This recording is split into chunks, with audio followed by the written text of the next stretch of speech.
negociaciones con el Fondo Monetario Internacional, pero aseguran que el gobierno tiene que realizar algunas medidas fiscales todavía. Vamos a hablar de esto con Orlando Ferreres, economista que ya está conectado con nosotros. Hola Orlando, ¿cómo estás? Un placer. ¿Qué tal, Paz? ¿Cómo te va? Muy bien, por suerte. Muy bien todo. Gracias por estar en comunicación con nosotros. Y bueno, hablar del Fondo Monetario Internacional, ¿qué va a pasar? ¿Qué necesita todavía el gobierno o qué medidas tiene que establecer para que el fondo finalmente logre un acuerdo con la Argentina?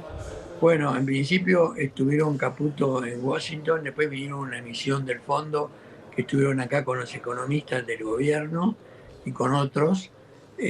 Ahora se fueron a Washington y por lo que ha trascendido, digamos, podría haber un acuerdo para abril o algo así, porque Sí, eso requiere la aprobación del directorio también, que va a tardar un poco. Lo que no se sabe bien cómo va a ser lo que van a pedir, porque están exigiendo más recursos fiscales para que el gobierno, bajando el gasto, pueda mantener los impuestos sin incrementarlos. Ese es lo principal desde el punto de vista del fondo. Pero también a veces preguntan por el tipo de cambio que estaría atrasado según opiniones diversas, de los economistas también, ¿no? O sea que el tipo de cambio paridad teórica de equilibrio, digo teórica porque se calcula y no existe ningún mercado, sí, está en 1.617 pesos, o sea, mucho más arriba claro. que lo que está el gobierno ahora, que está más o menos en 1.075, o sea que faltaría mucho. Pero de acuerdo con un estudio desde 1870 hasta ahora, el tipo de cambio promedio está en los 1.100 pesos por dólar, o sea, más o menos el tipo de cambio oficial, con una entrada de capitales que tenía un atraso del tipo de cambio de un 41% y otro periodo, esto duró hasta 1930, de 1870 a 1930. Y después de 1930 en adelante hubo un periodo de salida de capitales, de aumento del riesgo país, de pobreza, de mayor deuda, de Sí. caída del Producto Bruto en comparación a otros países, y ahí el margen de salida fue de 31% respecto del promedio. Después el promedio le da bastante bien a Caputo, con lo cual Caputo está bastante contento y piensa que no va a tener que devaluar, a pesar de que hay síntomas en el turismo, en la parte de empresas agropecuarias, lecheras, que están mostrando dificultades, pero algunas que ya venían de antes, ¿no? Claro. Este tipo de cambio, ¿no? Que es algo que preocupa en la Argentina y imagino que también a Caputo lo tiene en la mira. ¿En qué momento se va a dejar de pisar? Yo creo que esto va a tener que esperar hasta las elecciones, porque ahora inclusive bajó la devaluación mensual del 2 al 1% a partir Sí, del 1 de febrero, y evidentemente eso va a complicar más la evolución del tipo de cambio.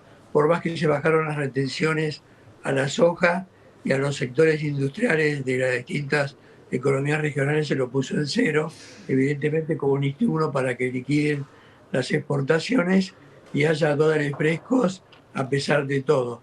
Según parece, el Fondo Monetario podría dar entre 5.000 y 10.000 millones frescos en algún momento antes de mayo. Pero digamos, eso está en discusión, o sea, es un tema que todavía no está resuelto. claro. ¿Y también va a alcanzar lo que nos preste el fondo para salir del cepo? No, yo creo que no. Evidentemente requerimos entrada de capitales, requerimos un efecto confianza que se venía dando a los últimos días. No mejoró mucho el riesgo país, empeoró un poquito, pero están los 600 puntos, digamos, algo así, de manera tal que de los que estaban en 1800, 1700, 1900, hemos bajado mucho y se consiguió algún préstamo del Banco Santander y otros bancos al 8,8%, que es un número alto todavía, Claro. pero para poder tener crédito barato hay que tener un riesgo país de 300 puntos, 200, como tiene Uruguay, Chile, Brasil, que consiguen fondos en la medida en que quieren y que lo pueden lograr fácilmente. Claro. Yo creo que eso está por llegar y lo veremos después de las elecciones. Tal cual, vamos a seguir de cerca lo que va pasando y finalmente si logran acordar para abril y de qué manera esto se va a llevar adelante, porque según mencionaban, esto es prolongado lo que otorga el fondo. Sí, es prolongado, sí, puede ser que sea un préstamo de facilidades extendidas, que es largo, a pesar de que hay un desembolso de plata fresca ahora, pero igual con eso no salimos del cepo totalmente. Claro, Requerimos tener un tipo de cambio más adecuado para favorecer las exportaciones del agro, de la energía, de la minería, tal etcétera, de cual. todos los sectores que son competitivos con el mundo, que son muchos, por suerte, y tenemos suerte de que ahora se dio también lo de Vaca Muerta con la Sí. exportación de petróleo que dio positivo, ¿no? Tal cual, tal cual. Son puntos importantes a tener en cuenta antes de que finalmente se logre un acuerdo con el fondo, ¿no? Que se siga por este sendero y que se mejoren estas cuestiones, ¿no? El tipo de cambio y ni hablar que la inflación, que no se dispare los servicios Tal y cual. demás. Vamos a seguir de cerca, Orlando. Muchísimas gracias por esta comunicación. Al contrario, gracias a ustedes, pásala pronto. Un placer. Hasta luego. Orlando Ferreres, economista, dialogaba con nosotros como